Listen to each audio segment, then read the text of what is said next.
Hello प्यारे बच्चों, channel GS and maths वाले में आपका स्वागत है। बेटे पार्ट 1 में हमने पालनपुर की कहानी में आधा सिलेबस कर लिया था। अब पार्ट 2 में हम देखेंगे जो आधा बचा हुआ सिलेबस है। कुछ क्वेश्चंस भी आपसे पूछे जाएंगे, ठीक है ना, ध्यान से सुनना और इसके बाद बताओ, ठीक है बेटे। बिजली के विस्तार से, बिजली के का विस्तार। बेटे बिजली के विस्तार से क्या हुआ पालनपुर में कि जो पहले लोग बरसातों पे डिपेंड रहते थे कि वर्षा होगी तो फसल अच्छी होगी, बिजली आने से, इलेक्ट्रिसिटी आने से अब उन्हें वर्षा पे डिपेंडेंट नहीं रहना पड़ता। अब जो है वो रबी की फसल और जो खरीफ की फसल है वो आसानी से करते हैं। नलकूपों से क्या करते हैं, भौम जल का पानी इस्तेमाल करते हैं और उससे अपने खेतों को क्या करते हैं, सिंचाई करते हैं, ठीक है। पहले कई बार लोग हवन करते थे, मेघ देवता को याद करते थे, इंद्र देवता को मनाते थे कि बारिश होगी, ठीक है ना। बड़े बड़े हवन मूवीज वगैरह में देखो, कोई सूखा पड़ रहा है। आज ऐसा नहीं होता। आज मोस्टली जगह पर बिजली आ गई, लोग क्या करते हैं, तार लगाते हैं, ट्यूबवेल चालू करते हैं और खेतों की सिंचाई कर लेते हैं। करते हैं कि नहीं करते हैं, ठीक है। एक होता है बेटे बहुविध फसल पर, बहुविध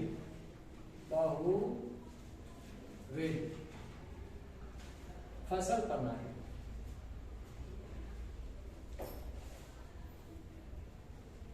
बहुविध फसल प्रणाली में होता क्या है कि जो भूमि का टुकड़ा है आपके पास, उससे उत्पादन बढ़ाना।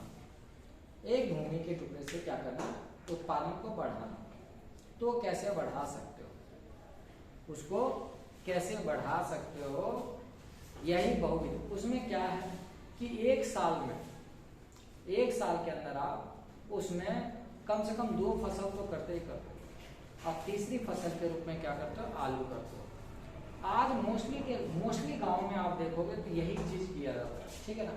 एक रबी की क्रॉप्स, एक खरीफ की क्रॉप्स और तीसरा जो है आलू की फसल बोई जाती है अपने भारत में खास करके, ठीक है। जमीन का टुकड़ा वही है, एक ही जमीन है। देखोगे सर्दियों के टाइम पे वो क्या करेंगे, सबसे पहले आलू लगा देंगे। आलू की फसल जैसे हटेगी वो क्या करेंगे, गेहूं बोना शुरू कर देंगे। जैसे बरसात का टाइम आएगा, बारिश का समय आएगा, सीजन आते ही वो क्या करेंगे, धान की रुपाई करना शुरू कर देंगे, ठीक है। तो ये क्या, जमीन का टुकड़ा तो वही था, लेकिन उसमें अलग अलग फसलें बोई गई, अलग अलग सीजन में, अलग अलग टाइम में। तो इसको हम क्या कहेंगे, बहुविध फसल प्रणाली। देखिए बेटे खेती करने के तरीके, खेती करने के तरीके। देखो खेती 2 तरह से की जाती है, एक होता है पारंपरिक और एक होता है आधुनिक। पारंपरिक और आधुनिक, इसको अगर हम करें तो जैसे हम एक आधार मान लेते हैं चीजों के बारे में, जो जिसका डिस्क्रिप्शन देंगे हम। अब देखो एक आधार और एक इसमें करो पारंपरिक कृषि और ये करो बेटे आधुनिक कृषि, आधुनिक कृषि। देखो पारंपरिक से तात्पर्य है कि जो पहले से होता चला आ रहा है।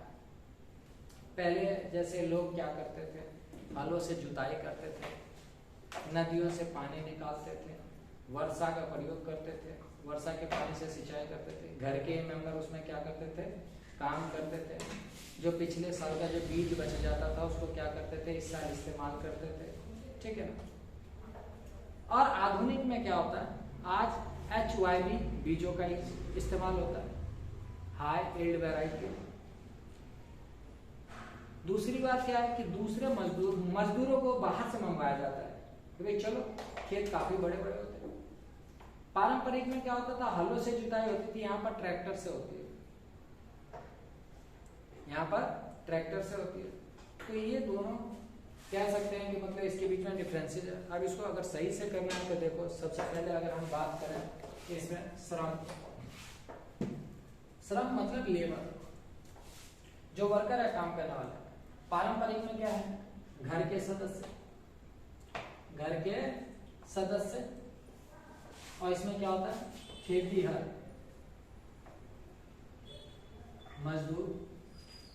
ये बाहर से मजदूर मंगवाए जाते हैं कि भाई चलो हमारे खेतों में आप काम करो, ठीक है बेटे। बीज, अगर हम बीज की बात करें तो इसमें क्या होता है, जो पहले से पिछले साल का जो बीज होता है, जो आपके पास होता है, उसी का इस्तेमाल करते हो, ठीक है ना। पारंपरिक जिसको कह सकते हो, पारंपरिक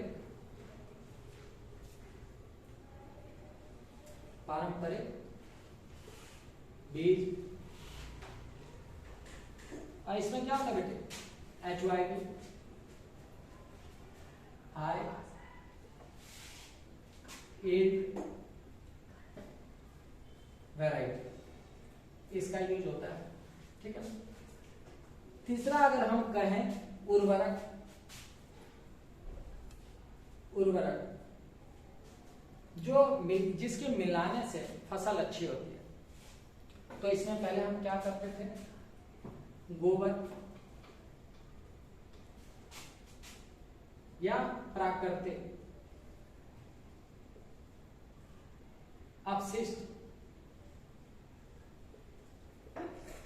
जैसे कि आप देखोगे फसल कटती है, उसका जो बचा हुआ पार्ट रह जाता है उसको क्या करते हैं, सड़ा गला देते हैं उसी में, और वो क्या बन जाता है, खाद बन जाता है।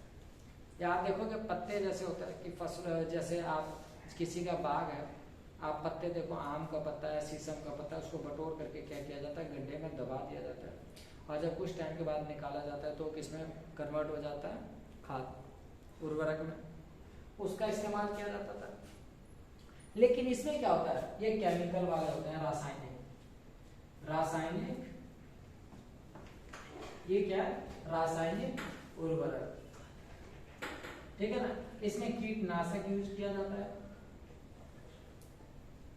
ठीक है। ये सारी चीजें इसमें यूज होती है, ठीक है। बात करें हम जुताई, जुताई यानी कि प्लॉटिंग, खेतों की जुताई कैसे की जाए, तो पुराने टाइम पे किससे किए जाते थे, हलों से। इसमें किससे किया जाता था, हल का प्रयोग किया जाता था, ठीक है ना, हल का प्रयोग किया जाता था। तो बेटे आधुनिक में क्या करते हैं, ट्रैक्टर का यूज करते हैं और थ्रेसर का यूज करते हैं, इसका थ्रेसर का यूज करते हैं, ठीक है। इन चीजों का हम क्या करते हैं, यूज करते हैं। उसके बाद बात करें हम सिंचाई के स्रोत, सिंचाई, सिंचाई के स्रोत, सिंचाई के स्रोत। बेटे सिंचाई कैसे होता है, खेतों में पानी कैसे डाला जाता है। तो पहले पारंपरिक में क्या होता है कि पहले लोग क्या करते थे, नदी से पानी निकालते हैं, अभी भी निकालते हैं, तालाबों से निकालते हैं, रहटों से निकालते हैं, बेटे। तो पारंपरिक में क्या है, नदी, तालाब और रहट से, कुओं से, किससे, कुओं आदि से क्या करते हैं, खेतों की सिंचाई करते हैं, ठीक है। और आधुनिक की बात करें तो क्या है, नलकूपों से, नलकूपों से, डीजल से चलने वाली जो मशीन है उसका यूज करते हैं, डीजल रहित, ठीक है ना, पंपों का यूज करते हैं, ठीक है ना। इस तरह की चीजों से हम क्या करते हैं, खेतों की सिंचाई आज के समय में करते हैं। अब इसके बाद बेटे अगर हम बात करें पूंजी की, पूंजी का मतलब होता है पैसा, पूंजी का मतलब क्या होता है, पैसा, पूंजी का मतलब क्या, पैसा है। जब आप पारंपरिक खेती करते हो तो जाहिर सी बात है कि आपके पास छोटी खेती होती है, तभी तो आप इसमें क्या करते हो, घर के मेंबर लगा लेते थे, आप हल का प्रयोग करते थे, आप इधर उधर से पानी का इंतजाम कर लेते थे, ठीक है ना, और इस तरीके से आप खेती करते थे। तो पूंजी में इसमें क्या है, कम पूंजी की जरूरत होती है, कम पूंजी की जरूरत। और इसमें क्या होता है बेटे, इसमें ज्यादा पूंजी की जरूरत होती है, आपको ज्यादा पूंजी की जरूरत,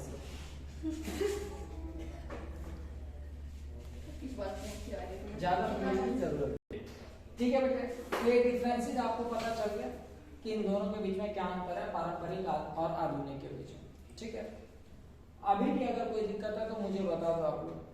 अब बेटे नेक्स्ट टॉपिक देखो इसमें, अब देखेंगे बेटे हरित क्रांति।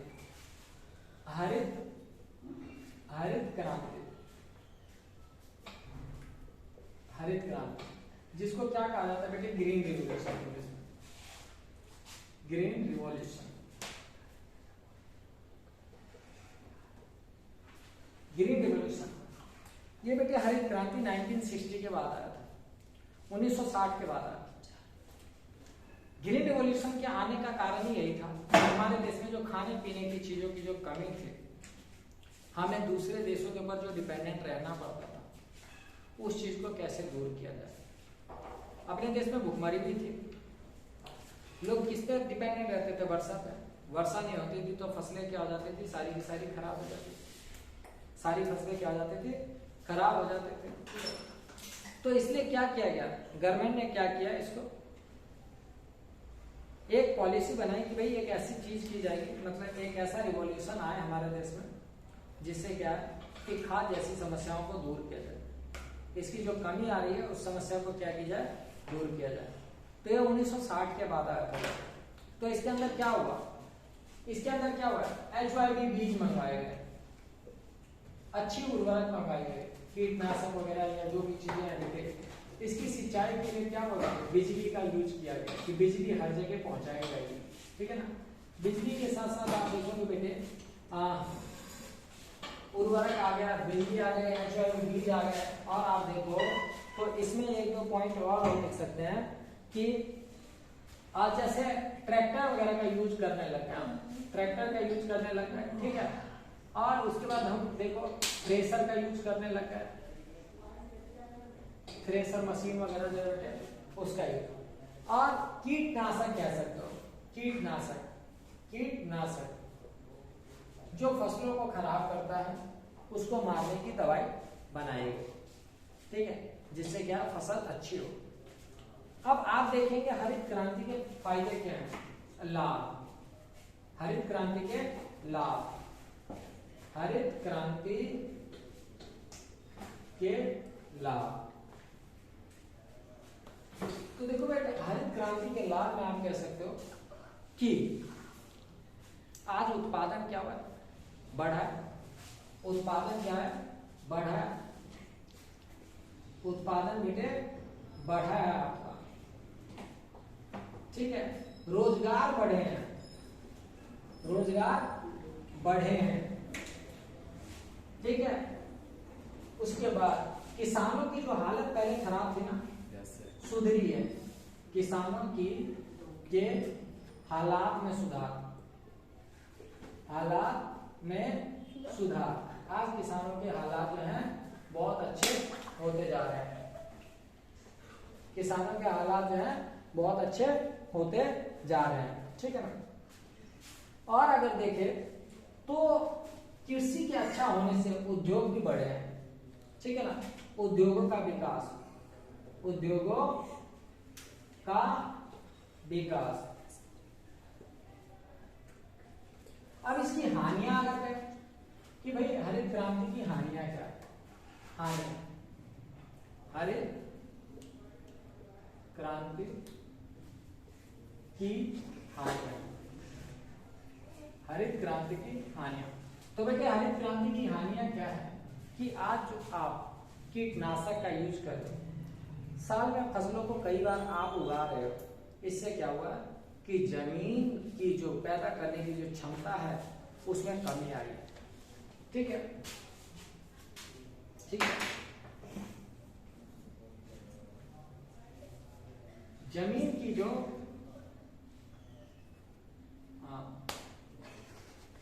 मार्कर दूसरा दे दो बेटे।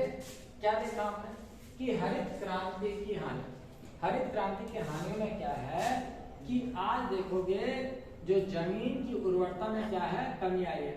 जमीन की उर्वरता में कमी आई है, उर्वरता में कमी। मतलब कि आज जो जमीन पहले जितना ज्यादा पैदा करके दे रही थी, आज वो उतना नहीं कर रही है। दूसरा अगर हम पॉइंट अगर इसमें दिखाना चाहे तो बेटा दूसरा दिखाओ। आज क्या है, आज वर्षा का तो नहीं देखा जा रहा, वर्षा पे डिपेंडेंट नहीं हो रहा है ना। पहले क्या होता था, वर्षा पे डिपेंडेंट।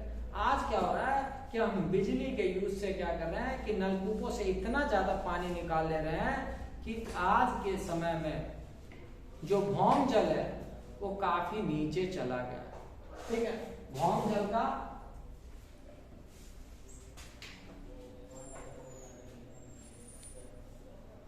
भौम जल का अधिक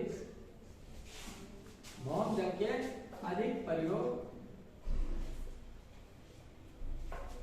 के कारण भौम जल का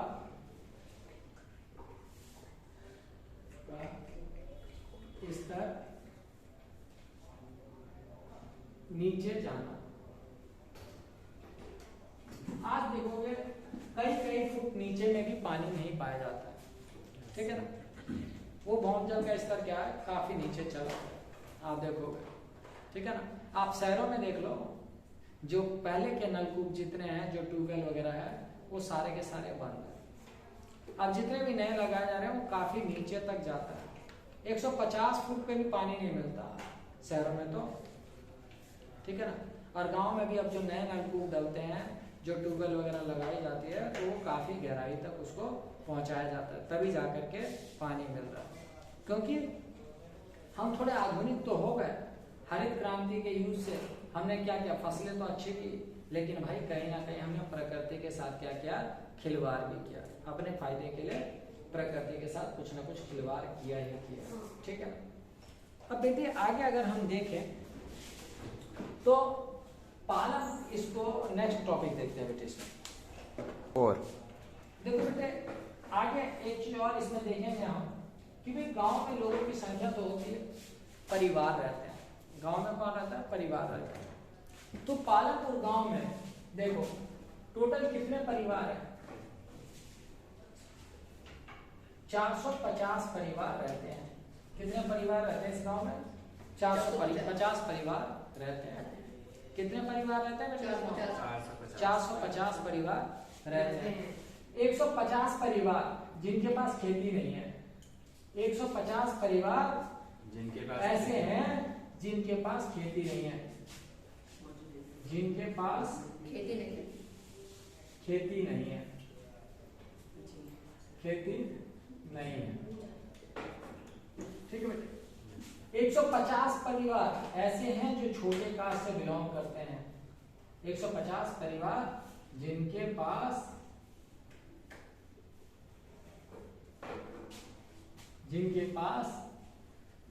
150 परिवार जो दलित और पिछड़े लोग हैं। दलित जो छोटी कास्ट है, जिनके पास जमीनें भी नहीं हो, ठीक है, दूसरे के खेतों पे काम करना पड़ता। 240 परिवार ऐसे हैं जो 240 परिवार ऐसे हैं जो जिनके पास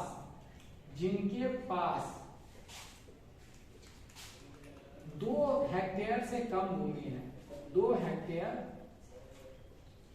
से कम भूमि है, ठीक है ना बेटे। 80 परिवार लगभग ऐसे हैं जिनके पास बहुत जमीन है। 80 परिवार ऐसे हैं जिनके पास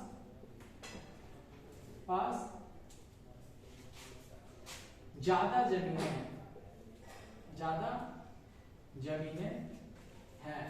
और जिनके पास ज्यादा जमीनें हैं बेटे, वो आप देखना, आप कभी गांव में जाना तो आप देखोगे जिनके पास सबसे ज्यादा जमीनें होंगी वो हाई कास्ट से भी बिलोंग करता है। ठीक है ना, वो कौन सी जाति से बिलोंग करते हैं, वो उच्च जाति से बिलोंग करते हैं। उच्च जाति के लोग होते हैं। ठीक है, बात अगर हम करें इसमें, देखो मैंने क्या बोला 450 परिवार, बेटे आप इन तीन को ऐड करके देखो क्या होता है। ये 0 5 और 4 कितना होगा बेटे? 9 और 8 कितना होता है? 9 और 8 17। और ये यहाँ देखो तो कितना आ गया? 4। परिवार कितने हैं? 450। अब बच्चे कहेंगे कि सर आपने बोला कि 150 परिवार ऐसे हैं जिनके पास खेती नहीं है, 150 परिवार ऐसे हैं जो दलित हैं, 240 ऐसे हैं जिनके पास 2 हेक्टेयर से कम जमीन है, और 80 परिवार ऐसे हैं जिनके पास ज्यादा जमीन है। जिनके पास क्या? ज्यादा जमीन है। जिनके पास ज्यादा जमीन है। तो आप देखो बेटे, गांव में जमीनें किसके पास नहीं होती? दलितों के पास नहीं होती। गांव में जमीनें किसके पास नहीं होती है? दलितों के पास ही नहीं होती ना। तो आप इसको क्या कर दो, इसको और इसको दोनों को क्या कर दो?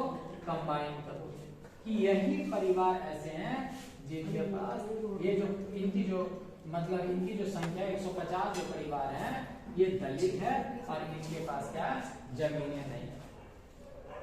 ठीक है, 1/3 है। तो अब इसको क्या कर दो? दोनों को क्या कर दो? कंबाइन कर दो। क्या कर दो? कंबाइन। अब लिखो। ठीक है, बच्चे कह रहे हैं कि सर वहां आपने 450 लिखा है, यहाँ तो 470। बेटे 450 के आसपास लोग रहते हैं। इसमें क्या बोला है देखो ना, यहाँ ध्यान से देखो कि लगभग 240 परिवार ऐसे होंगे, लगभग 240 परिवार ऐसे होंगे जिनके पास 2 हेक्टेयर से कम जमीन है। तो लगभग वाली बात जो बोल रहा है तो वो यही तो मैनेज करेगा। ये 470 किसमें कन्वर्ट होगा? 450 में तो कन्वर्ट होगा ना। ठीक है ना। तो इसके आप ज्यादा ध्यान मत दो। ठीक है ना। ये मैंने इसके लिए बताया था, ये जो 2 कॉलम बताए थे। ठीक है ना। अब इसमें बेटे आगे देखो, अगर बात करें नेक्स्ट टॉपिक में तो शिक्षा गांव में बेटे हर गांव में स्कूल होता है। एक हाई स्कूल है यहाँ, एक क्या है बेटे? हाई स्कूल जिसमें बड़ी पढ़ाई होती है, बड़े बच्चे पढ़ते हैं। 2 प्राथमिक विद्यालय है, प्राथमिक जिसमें छोटे बच्चे पढ़ते हैं, प्राथमिक विद्यालय। ठीक है, क्या है? तो प्राथमिक विद्यालय। अगर हम इसमें देखें स्वास्थ्य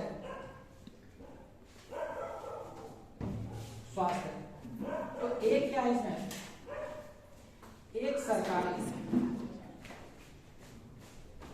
स्वास्थ्य केंद्र है, एक सरकारी स्वास्थ्य केंद्र है।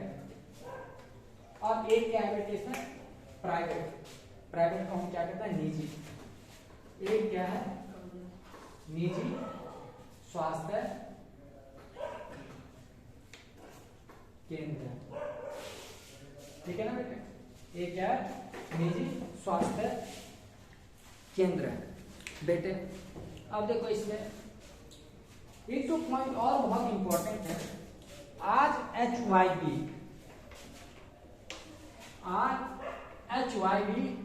बीजों के आने से क्या चेंजेस आया है?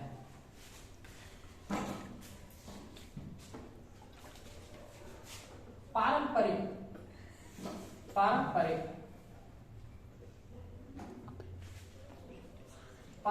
बीज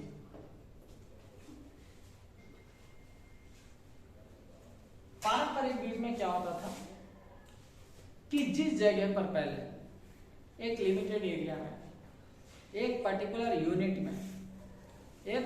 यूनिट में पहले जहां 1300 किलो अनाज होता था, आज HYV के यूज होने से यहाँ पे 3200 किलो अनाज होने लग गया। 3200 किलो कितना होने लग गया बेटे? 3200 किलो अनाज होने लग गया। जहां 1300 किलो अनाज होता था वहां पे क्या होता है?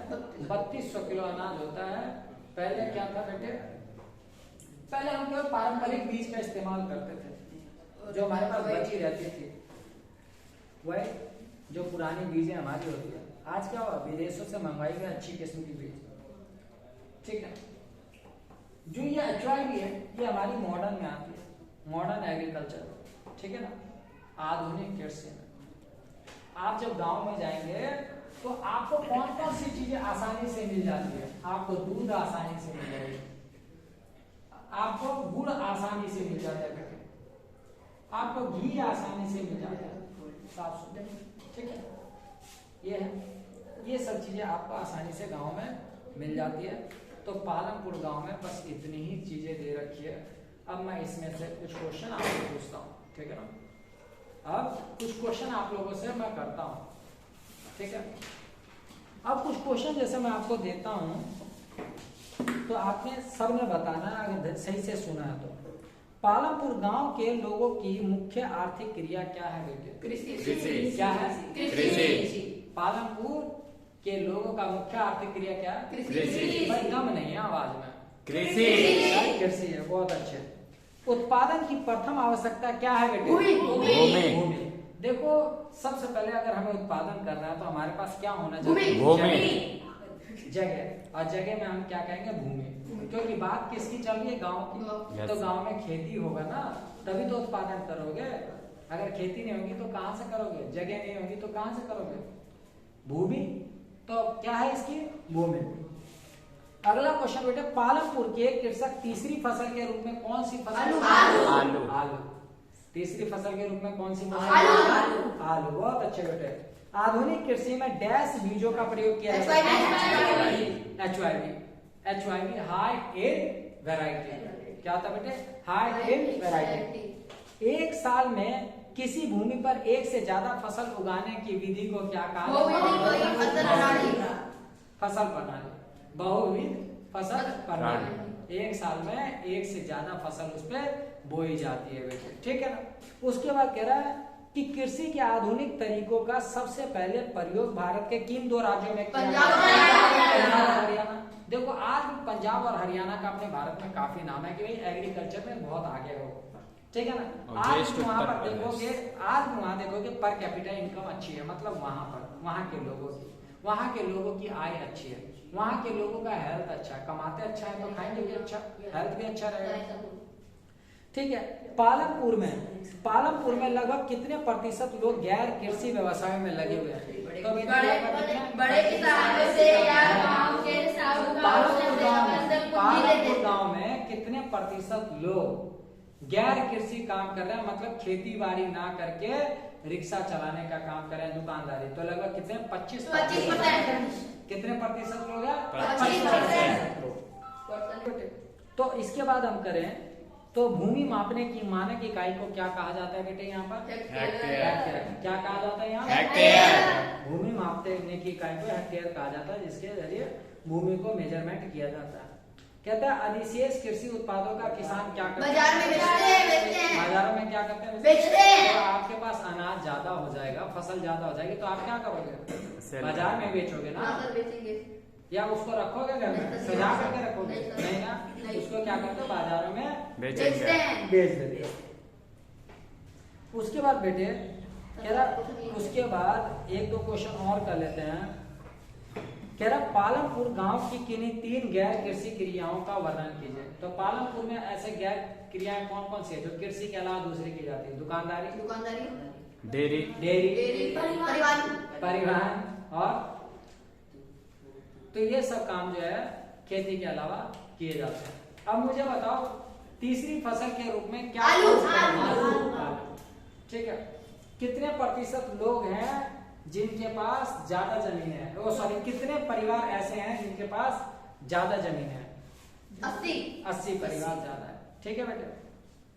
अब बताओ इस हरित क्रांति का सबसे ज्यादा फायदा कौन से राज्यों ने उठाया? 2 राज्यों ने, पंजाब और हरियाणा। किस राज्य ने उठाया? पंजाब और हरियाणा, ठीक है ना बेटे। चलो आज के लिए बहुत है, ठीक है ना। अब इसको पूरा कर लेना आप लोग। चलो ठीक है बेटे, बाय।